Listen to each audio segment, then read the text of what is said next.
Is that better?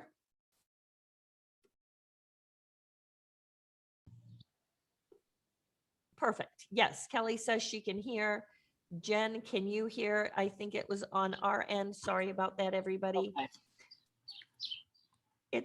Today's one of those perfect classic, it's a manic Monday situation, but that's all right, because the really super duper good news is from this Maker Monday, there's a Google sheet that we started last week. And last week we had all kinds of ideas and suggestions for social awareness. Good morning, Laura. Glad you're here. And please, everybody, you are more than welcome to turn on your cameras. I would love to see your face. It's usually a smaller group. And so we would love to make this as interactive as possible. So I was talking a little bit about books and literacy, and right now I'm talking a little bit about elementary. This is a book called Wilfred Gordon MacDonald Partridge. And part of what makes this so super cool is the fact that, and I can probably give you a good top shot here of the illustrator of this book uses some super awesome, and let me get it in line, some super awesome watercolor illustrations. And I just love the fact that, you know, just great looking people and interesting views, but it's very watercolorish. And that is where the teacher decided to use watercolor techniques along with this book. And what became really fun about this book is that it actually falls right into the social awareness last week too, because this is a book about a little boy who, and I'll put it there, it's Wilson Gordon MacDonald Partridge, but little boy who lives next to a nursing home. And the woman's name is also 4 names, and gosh darn it, I would think that I've read this book many times, but all of a sudden I forgot what her name is. But she has Miss Nancy Allison Delacourt. She has 4 names too. And the really cute part is the little boy kind of befriends her because they both have 4 names, but he hears his mom and dad talking about like, poor thing, she lost her memory. And he asks, what's a memory? And then he goes around and asks all his nursing home friends what a memory is. And they share some things. And so he gathers up stuff that sort of fit their definition and brings it to her in a basket and helps her remember. If you're not sobbing at the end of the book, I'm not even sure what to tell you, but it's absolutely a beautiful book. But the art project that goes with it is an abstract watercolor weaving, and the whole idea of how our lives are woven together and how memories are woven. And then the watercolor matches sort of the style of the book. Jen, I'm sorry for all of the technical difficulties this morning that we're having, but I'm glad that you are joining us. Thank you. From New Jersey, outside with 6th grades creating. So this is going to be great, but I'm glad that you are off, and I'm thanking you. Everybody is going to get a follow-up email with the link to it. And we will also give you access to the Google Sheet. And so I'm curious, we've got a 6th grader class in here. Where are you all? Elementary, middle school, high school? I want to make sure we touch on a little bit of everything. Jen, are you able to chat with us? Yeah. I got myself all hooked up now. I'm back. Woohoo! I think everybody missed my introduction of you. Jen Dahl is an elementary educator in Wisconsin, but she has held several leadership roles. And honestly, that is my first go-to person whenever somebody wants to be involved in NAEA or their state association or needs some help in a leadership situation. It's always, you know, connecting them with Jen Dahl. So she's a great resource.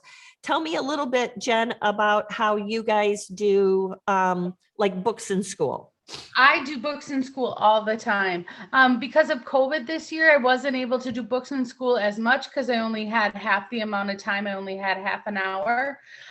So I would sometimes skinny the book down, but I Yep. often use books just to introduce and engage and get kids ready to create. So in a normal year, I completely read an entire book every single class. And some of these Oh, you have fun. some are my favorites. Well, I also wanted to bring this book up. This happens to be at Nasco, when it comes to literacy, a lot of times they'll sell like collections of books. But this Caps for Sale, I happened to see that was in our um, in our in our studio schoolroom collection, and it's a book that had a complete impact on my daughter, who will be turning 34 tomorrow. When she was a kindergartner, she completely memorized this book from the teacher reading it. And then it made me think of how fun would it be then just to make like newspaper caps, you know, in terms of Caps for Sale. And, you know, there's another, our sister company Triarco, which is now part of the Nasco family, we're all one now, but they had done a fabulous tissue paper hat lesson plan. I will get that on the Google sheet because I just thought of it just this second when I'm like, we do have a lesson plan. It was from Triarco, but this, it just, my real point is books definitely do make an impact. And I mean, the whole idea is even, you can even talk about just the illustrator, you can talk about the style in which they do the drawings and all kinds of stuff. The other one that came to mind, and sadly he just left us, and I saw the most beautiful thing on Eric Carle. It was talking about the, you know, how in some of the books, the Hungry Caterpillar, in some of the cardboardy books, it actually shows the whole of where he ate through. I saw like a, I don't even know, in memory cartoon of the Hungry Caterpillar, and it says, and the Hungry Caterpillar left a hole in our heart. Oh, I was like, that just made me cry. But this also, these Eric Carle books have been just phenomenal in terms of painted paper and collaging and just showing how you can take things and put it together. Curious to hear if anybody, how everybody else uses books in their school. This is Jen again. I'm just going to talk about those Eric Carle books. I also use Brown Bear with my littlest learners. They really love that one. And I also use the artist who painted a blue horse. Eric Carle illustrated that one, and it's about an art style of the artist that painted a blue horse. I'm forgetting his name at the very second, but that's a really good one as well. And as well, I also read to the kids Mr. Seahorse by Eric Carle, because the dad gives birth in that book, because seahorse males give birth. So that's a little bit of, you know, like introducing that everybody is different as well. Yes, I like that very much. Kelly from North Carolina definitely incorporates art, and it looks like there, thank you, Joanne, in terms of there's a coloring book that goes with the Hungry Caterpillar. So that is neat as well. The Eric Carle one also reminds me of, there is an author, Jeannie Styczynski, otherwise known as Mrs. Jeannie. And I think she has published 3 or 4 books. I think 4, but I might be wrong. Because there was at least there was a 4th one in production. Elementary again, but not necessarily elementary, because they could be a community project.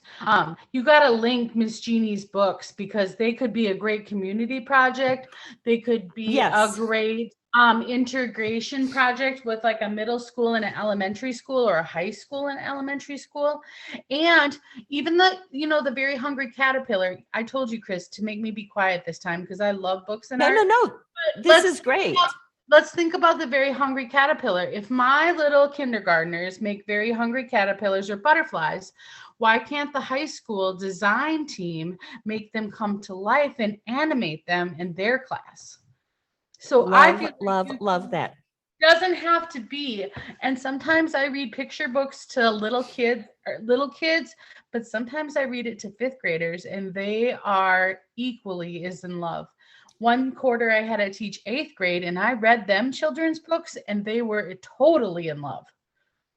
Oh, completely. And I mean, like this one, almost everybody has either a grandparent or an elderly adult in their life. They know somebody that is older, and tons of kids can, so you are right about that. I like too, Kelly said that she does small group rotations in which the group I have, we will read in my group. And if I can find other books like that have history lessons to gain other type of insight and knowledge, I will use it. I like that tremendously. Behind me, of course, that's not close enough to grab, but Lisa Herkler is an art educator from New Jersey that created something called the Social Justice Book Club with her high schoolers. It was high schoolers for the most part, in her art class that asked if they could do something on a specific book or a specific topic. This is why I am so lucky to have amazing coworkers. So the Maker Monday was called the Social Justice Book Club, and I absolutely will add it onto our Google Sheet a little bit later this afternoon. But she did a fantastic job of taking some of these sort of controversial topics that were sort of centered around social justice, but also relating them to some artwork that had a similar theme or an artist that was like, and taking it to her principal and saying, I have students that want to read and discuss some books.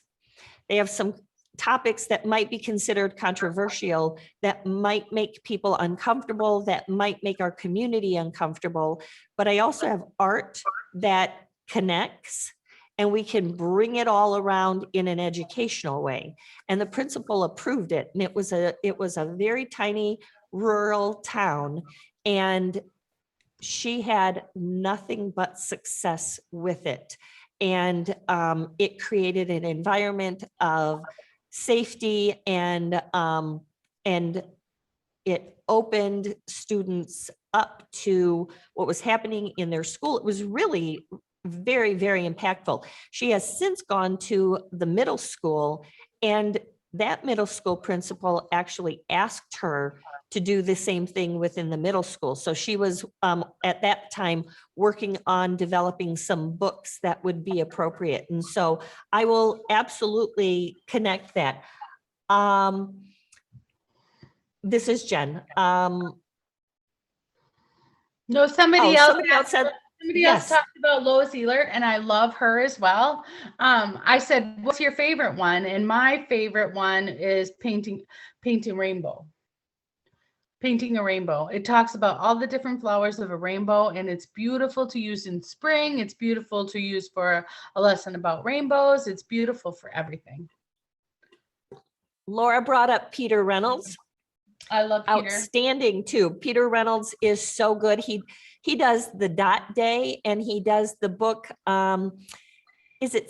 Correct me if I'm wrong, because I'm pretty sure I'm going to get this wrong, but something like just say, or say, it's not say anything, because I feel like that's John Mayer's.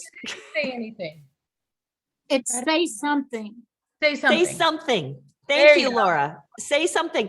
And that one is really good. That one is using your voice, and talk about a really good opportunity for a safe way to talk about how to use your voice in a positive, encouraging way. Love that very much. I also, I mean, there is just, the Dr. Seuss books are phenomenal, and the art that you can create out of Dr. Seuss is fantastic as well. I like Can we going, talk about the book yes. in front of you too, Kris? Exactly you. Yes. Did you This talk about it is, while I was trying to log in? no, I did not, but I will, Let's talk because about it, what's because I don't want to miss talking about this one, because this one is K99. You can go up to yes, 99 years old on this one. Did you notice at the back of it that there's lessons? yes, yes. In So fact, at the beginning of school, my training with some of the new teachers is going to be about anger and about controlling your emotions. And the lessons are right in the back. yes, there's Plus, this fabulous, yes, Sarah Krajewski is the author, and she is also an art educator in Wisconsin. She's also known as the Art Room Glitter Fairy on Instagram. We did a book chat with Sarah, and I will put that link to the book chat in the Google Sheet. And so I will make sure that that is linked so that I can add the Google Sheet link to the email, and that email usually will go out tomorrow morning. So look for it then. But one of the cool things on this is one of the lessons that she suggests in the back is where you take the a sheet of paper, and you use lines and color to show your emotions. So I basically, giggle because, yeah, because I typically go in super circular, swirly kind of patterns, and I like all kinds of stuff. But you know what? It might be a dark day for me, so I might throw some black lines in there, or some purple lines in there. Or sometimes if I am just wanting to show all the emotions, I put every color in there. And there's no rules about what colors mean. I mean, kids get to define that as well. But after they're done, they fold it in half and cut a little half circle out, creating a whole circle. So then they have a full circle, and then they have a page that has the empty circle, right? Yep. Positive and negative. And the circle of control. Yeah, and is the negative the one where the circle is cut out? I always get positive and negative space mixed up. No, that the positive is the piece that's cut out. The negative is the whole. Okay, gotcha. So you're holding on to your circle of what you have control over. And then you talk about, are you in control or out of control? And sometimes it gets a little bit tricky. Like if you talk about, do you have any control over COVID? No. You tend to say, no, you do not. But of course, there's options to get a vaccination, or to wear a mask, or to hibernate, or, so there are some things that, might have a little bit of a like, do I play a part in this? So really super good stuff. Middle school book called Elijah, and there are others, talks about the Underground Railroad. In art, we discussed 10 patterns, what they meant when they created octagonal boxes with 10 patterns used in the Underground Railroad, incorporates math, literacy, art, and history. That is fabulous. And I think that sometimes is the absolute best way to talk about a wide variety of cultures, a wide variety of places, a wide variety of people and things. And it becomes a safe way to do it, because you're utilizing a book that talks about a historical event. What else, Jen? If you would also share some of the projects that you did with Elijah, if you want to email them to Kris or I, our information's at the top of the form, but the more we can add to this Google document, the better we all become. Yes, absolutely. And Thanks, just Joanne.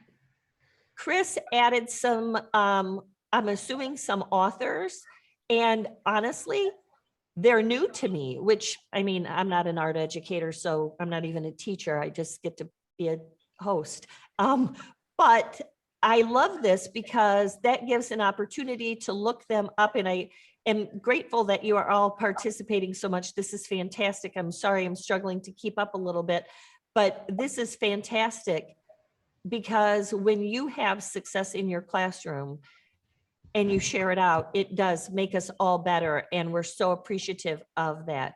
I like too that there are actual ways to have students write their own books. I think that's another way of incorporating art and literacy into the classroom. And I think it's also pretty dynamic when you partner with teachers in your school. So if you know that first grade is reading a specific book and you incorporate that and do some art that goes with it, I think that just shows how art constantly supports the students' academic and social skills. And The two connects of them those to- together. And also connects them to all those other things, not just literacy, like she said, math before, and just reading pulls them in, and then we trick them into doing other things as well. So, I mean, Absolutely. I think that's great. Kris, other Kris that shared those authors. Do you have anything to share? I do use the book by Diane Elbers. I use the Scribble one because it's very social, emotional. And she has, oh, here she goes. Do you want to talk about it though, instead of typing about it, Kris? I use them a lot too for like when I have a substitute. They're a really easy go-to book because they do connect to the kids right away. Is Kris on? Kris, I see you unmuted. I feel like I can hear you a little bit, but not much. She doesn't think her mic's working. No worries. Okay. So if you want to share but she any did of say lessons, but Diane is amazing at it. And she has the lessons that go right with it. If you've never saw things that she did, she does the Scribble Day, and I can't remember what month it's in, but then you post it to social media, and it's all about emotions as well, and it's awesome. It goes a lot with along the lines of Exactly You, if you choose one of those lessons from Exactly You. And I encourage you, Kris and I don't get any kickbacks from any book or anything like that, but Exactly You is one of my favorites because there's no age limit. Like my school district is going to buy them for every teacher, K-12, for K-12, because we're going to do a PD about it. And I think that's a great learning experience. And then you can use it in your classroom too. It's not just for our teachers. Scribble Day is March 25th. And you get free stickers when you register for that event. They're little eye emotion stickers and little face emotion stickers, and my kids love them. National Scribble Day. Fun. Yeah. Yes, thank you so much. You guys are fabulous. I am so, so grateful. We actually only have 4 minutes left. We're going to do 2 more of these. There's my dad. 2 more. I know he is an amazing art education support, and I'm always grateful to see him at the Wisconsin Art Ed Association. He actually cooked for us one year. And so, yes, we did. And I'm giggling because I talked to a consultant one time who said, nobody wants to see like your dogs or your kids or anything like that. Yes, we do. We love humans. You know, it's been a year without humans, so we'll take it. But anyways, we're going to do 2 more of these lesson plan exchange and ideas exchange in July. I won't say the date because last week I got it wrong and I was like, we're off next week. And I'm like, no, we're not. And I couldn't take it back. So look for the date coming up on social media and in our email. Feel free to email me anytime. There will be, I might even be able to get that link in the follow-up email. The follow-up email goes out tomorrow. It'll have this link. It'll have the Google Doc that we have on it that we're sharing, which is going to be start getting massive here. And then I will try to put the link to to the July Zooms, and we'll go from there. But anybody have anything else? It's We got great for 1 talking minute, about Kris. mistakes. It says it's great for talking about mistakes and also starting a project with a mistake. Yeah, because trust me, I'm the queen of mistakes. So They want to know mistakes if they aren't get a bad. It's just what we do it. You can receive a certificate. I will include that in the Zoom. I have been forgetting to. Anytime you don't see the attachment, feel free to email me. It's kbakke@nascoeducation.com, and I will absolutely get you a certificate for your time. No, absolutely. Thank you for another. Bob Roska has written several books that are great for art history lessons. My favorite is Unlikely Pairs, that matches famous artworks that look totally different but have something in common. I used to do a similar exercise with my students that they had to match two artworks and explain how they are connected. I love that kind of thing. I love anytime you can take the academic part of learning and match it to what's happening in the art room, because the art room is like mini life. You know what I mean? It is all those life skills where you're using math, science, literacy, but you're actually also doing some hands-on stuff. So we are already out of time. Thank you, everybody. Thank you, Jen. And we'll see everybody back in July. Have a great summer. Get out and enjoy. Thanks, everybody.